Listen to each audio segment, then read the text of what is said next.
시청자, 트럼프가 김정은한테 러브콜도 안 보내고 그냥 돌아간 그 순간 시진핑이 평양 가는 비행기를 띄우기로 했다는 거. 이게 정말 우연이라고 보십니까? 8일과 9일 시진핑이 평양에 갑니다. 무려 6년 7개월 만이에요. 신화통신과 조선중앙통신이 동시에 발표했고 김정은 초청에 의한 것이라고 분명히 못 박았습니다. 다들 이걸 두고 북중관계 복원 신호다, 북러 밀착 깨고 김정은이 다시 시진핑 품으로 돌아간 거다, 이렇게 정리하시는데요. 그게 진짜 그림이 아닙니다. 표면 보도만 따라가다 보면 정확히 반대 방향으로 가게 돼요. 진짜로 던져야 할 질문은 두 개예요. 6년 7개월 동안 안 움직이던 시진핑이 왜 하필 지금 평양에 가는가? 그리고 정말 김정은이 부른 건가? 아니면 시진핑이 응할 수밖에 없는 구조가 먼저 만들어진 건가? 오늘은 이 두 질문을 표면에서 동기에서 결과로 세 층을 차례차례 내려가 보겠습니다. 강대국들이 합종 연행 짜는 적벽 대전 직전 분위기예요. 마지막에 가면 한국이 이 카르텔의 어느 자리에 서 있는지가 드러납니다. 근데 진짜 무서운 건 시진핑이 평양 가는 비행기 안에 무엇을 싣고 가느냐는 겁니다. 그 답을 알려면 푸틴이 베이징 떠난 날부터 거꾸로 짚어야 합니다. 여기서 짚고 넘어가야 할 게 있습니다. 요즘 보수 매체 헤드라인 보고 계시잖아요. 북한 붕괴 이번엔 진짜다. 김정은 미치기 직전, 이런 톤으로 도배가 됐어요. 지상파 뉴스만 보고 있으면 시진핑 방북이 김정은이 살려달라고 매달리는 그림으로만 보입니다. 근데 여러분 진짜 보셔야 할 건 붕괴 임박설이 아니에요. 누가 누구를 관리하는 구도냐는 겁니다. 강대국 셋이 한반도 카드를 자기들끼리 나눠 갖는 구조 신호, 그게 진짜 그림이거든요. 오늘 영상에선 세 층을 같이 내려가 보겠습니다. 표면에서는 무슨 일이 발표됐는지, 동기로 내려가면 시진핑이 가방에 무엇을 싣고 가는지, 마지막 결과층에서는 이 카드 분업회에서 한국의 자리가 어디인지가 보입니다. 그 자리가 어딘지 영상 끝에 다시 묻겠습니다. 먼저 표면입니다. 시진핑이 8일과 9일 이틀 동안 평양에 머무릅니다. 이게 2019년 6월 이후 처음이에요. 사실상 6년 7개월 만의 방북입니다. 신화통신과 조선중앙통신이 동시에 발표했고 조선노동당 총비서 김정은 동지의 초청에 의한 것이라고 못 박았습니다.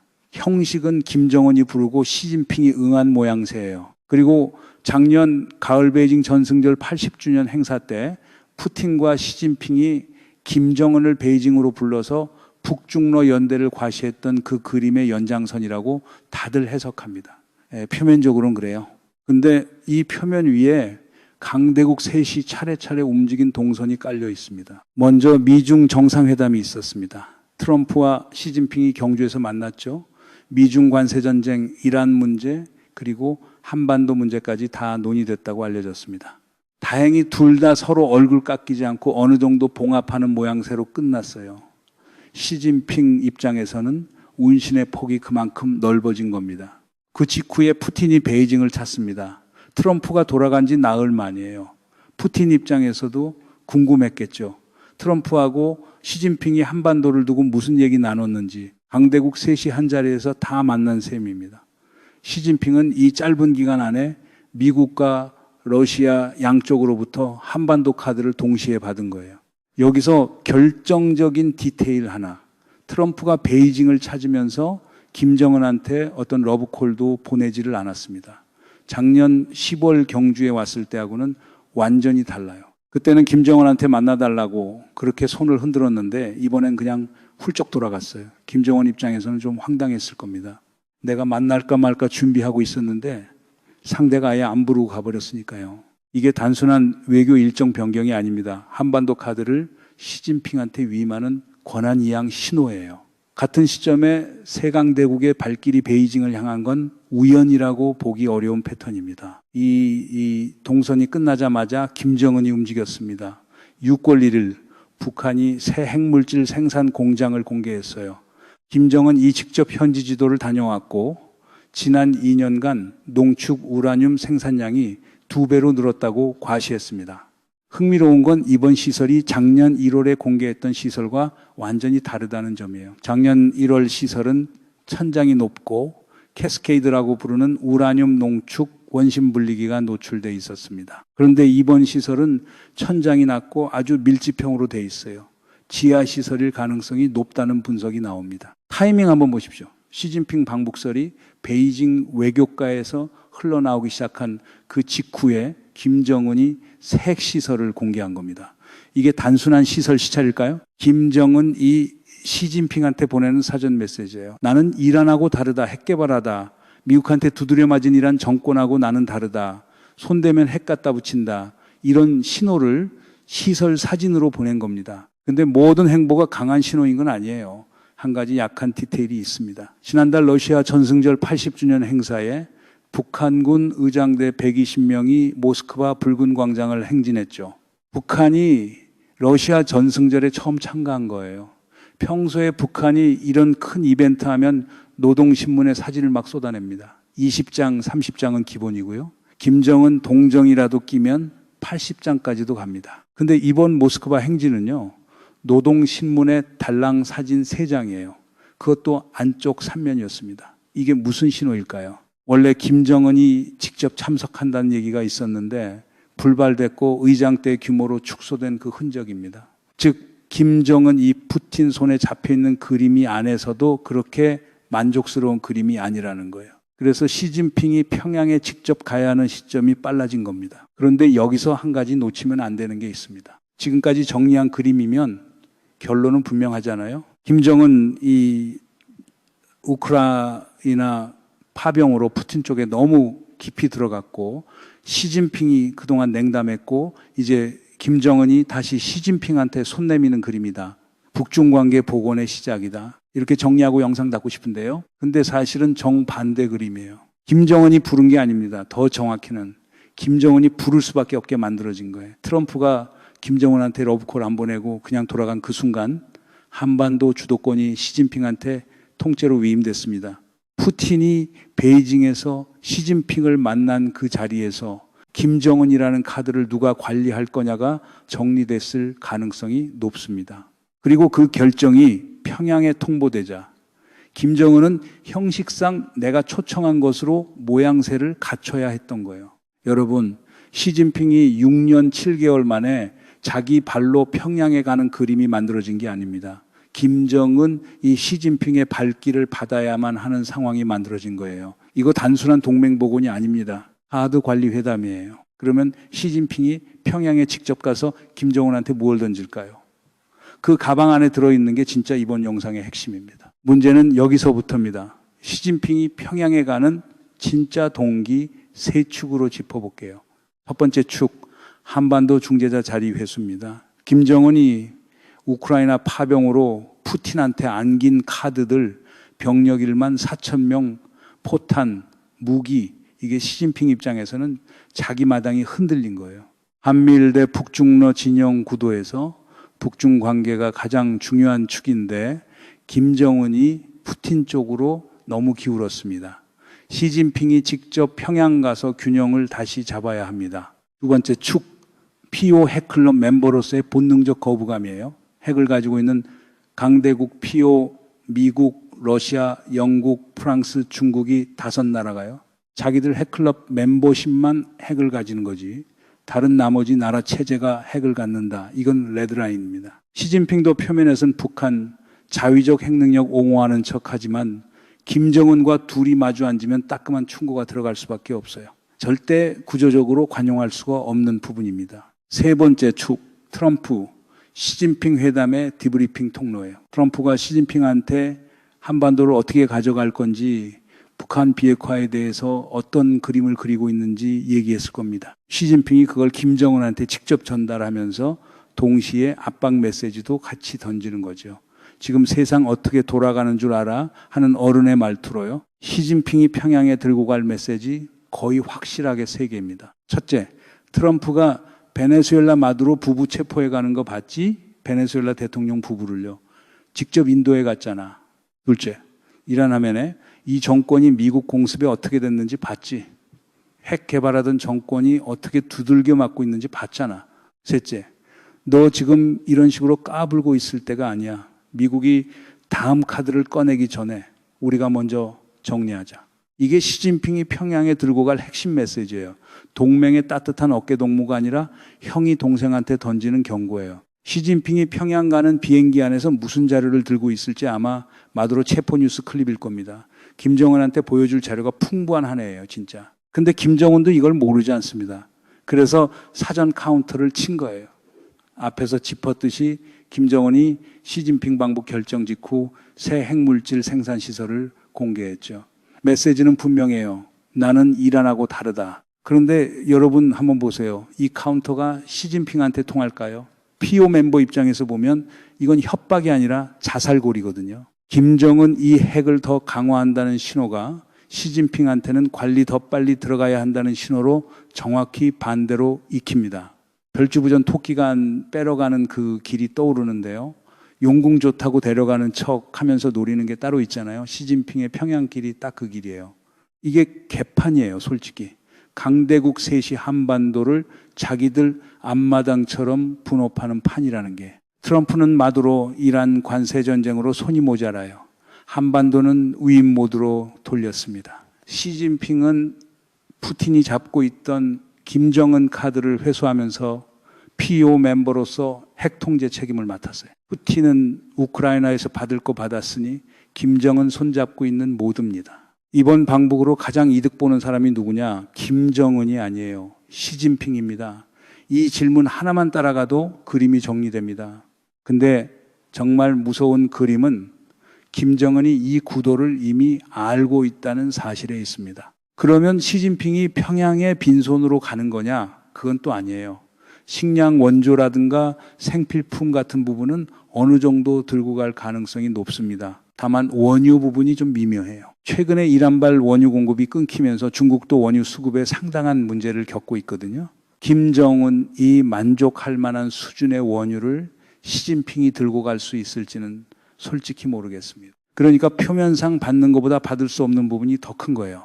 카드 관리 회담의 본질은 받는 쪽이 아쉬워해야 한다는 데 있습니다. 김정은 이 시진핑한테 안 갈 수 없는 이유, 푸틴이라는 패가 사실 패가 아니라는 사실에 있습니다. 수치 한번 보십시오. 러시아와 북한의 교역이 북한 대외 교역에서 차지하는 비중이요. 1% 미만입니다. 1% 미만이에요. 반면에 중국이 차지하는 비중은 98%입니다. 거의 절대적이에요. 푸틴이 김정은한테 줄 수 있는 게 사실 거의 없었습니다. 좀 더 구체적으로 짚어볼게요. 김정은이 그렇게 원하던 5세대 스텔스 전투기 안 줬습니다. 소프트웨어 업그레이드로 4.5세대까지 가는 것도 안 해줬어요. 잠수함 핵원자로 안 줬습니다. ICBM 기술 안 줬어요. 군사정찰위성 안 줬습니다. 실제로 푸틴이 김정은한테 준 게 뭐냐? 방탄조끼 50만 개 같은 소소한 재래식 장비들이에요. 푸틴이 천군만마 받았는데 돌려줄 게 없는 거예요. 그래서 김정은 입이 좀 나와 있었던 거고요. 모스크바 전승절 행진에 노동신문 사진이 3장밖에 없었던 이유가 여기에 있습니다. 여기에 푸틴의 본심을 한 겹 더 짚어볼게요.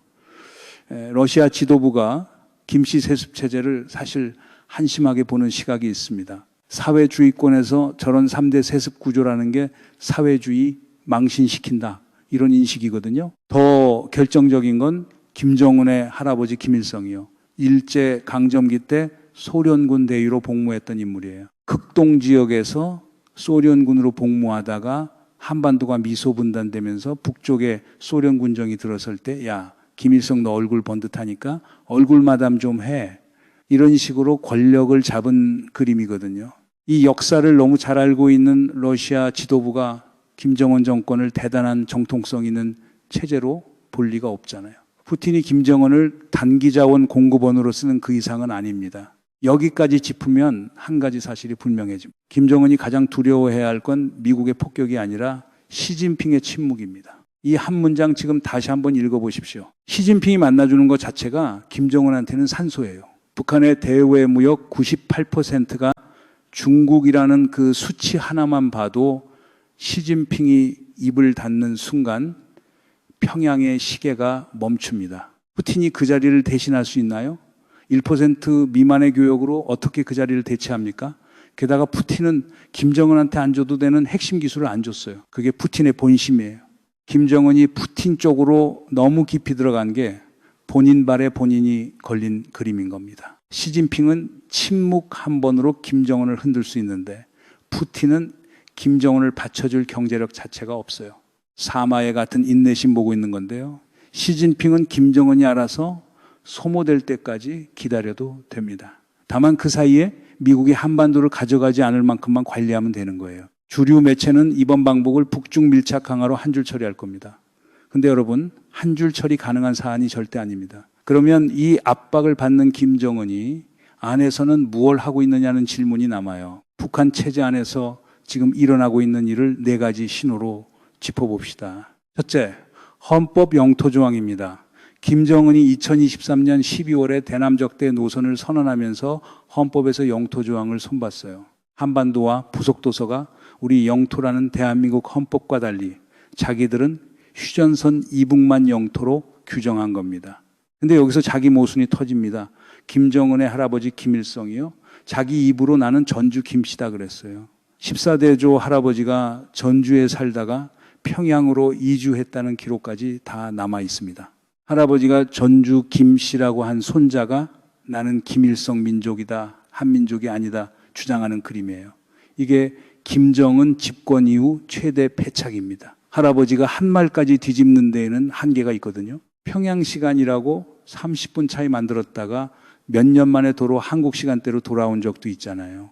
같은 패턴이에요. 둘째, 한류 차단 실패입니다. 한국 드라마, 영화, 가요에 빠진 북한 젊은 세대들.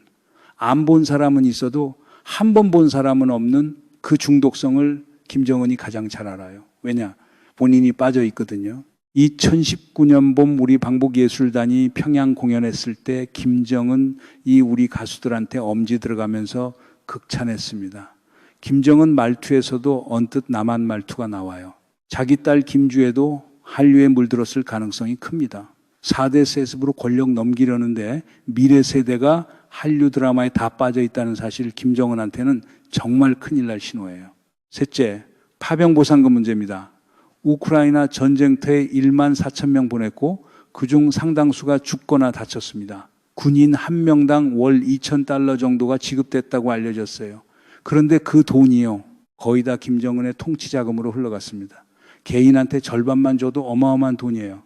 북한에서 몇백 달러만 있어도 1년 산다는 얘기 나오는 곳입니다. 근데 김정은은요, 청년 군인들 모아놓고 연설하면서 그랬어요. 아무런 대가도 없이 조국을 위해 싸웠다. 내 자식이 죽음의 껌이 돼서 돌아왔는데 보상도 안 받았다. 이 사실은 두고두고 부모들 머릿속에 남습니다. 작년 9월 네팔 청년 시위, 작년 12월이란 시위 둘 다 경제 문제가 기폭제였어요. 47년이란 신정체제를 뒤집은 그 시위가 노동당 3대 세습체제에서도 싹 틔울 때가 됐다는 분석이 나오는 이유입니다. 넷째, 김주의 후계 빌드업의 절박감이에요. 김정은이 최근 신의주 온실 농장에 김주애를 데리고 갔습니다. 그전에는 미사일 발사, 탱크 시승 같은 군사 행사에 데리고 다녔는데 이제는 민생 현장으로 옮겼어요. 핵미사일 쏘고 탱크 몰고 다녀봤자 주민들이 그게 밥이 되냐 빵이 되냐 하니까요. 북한에서는 의식주라는 말이 없어요.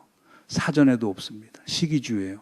먹는 게 옷보다 먼저 옵니다. 80년 동안 이 밥에 고깃국을 약속했는데 3대가 지나도 그 약속이 그대로 인 나라가 또 있나 모르겠습니다. 벌거벗은 임금님 행차 보고 있는 분위기인 거죠.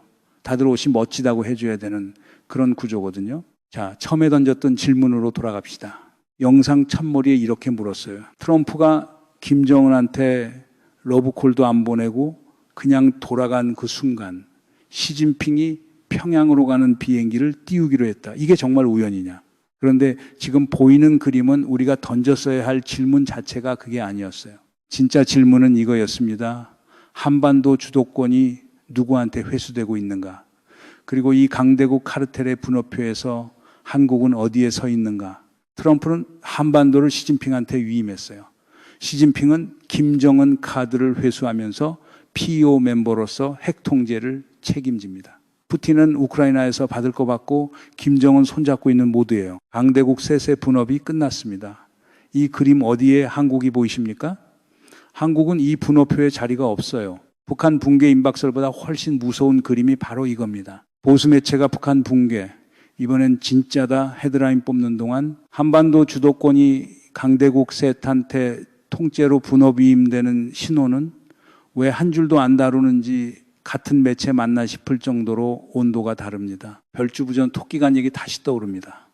용궁 가자고 한 게 누구였는지 노린 게 뭐였는지 두 번째 생각하면 그림이 다르거든요. 그래서 마지막 질문은 이 그림이 어디로 가느냐는 겁니다. 8일과 9일 평양에서 정상회담이 끝납니다. 그 직후 김정은이 가장 먼저 할 행동이 무엇일지 지금부터 시계가 돌아갑니다. 여기서 잊지 말아야 할 한 가지.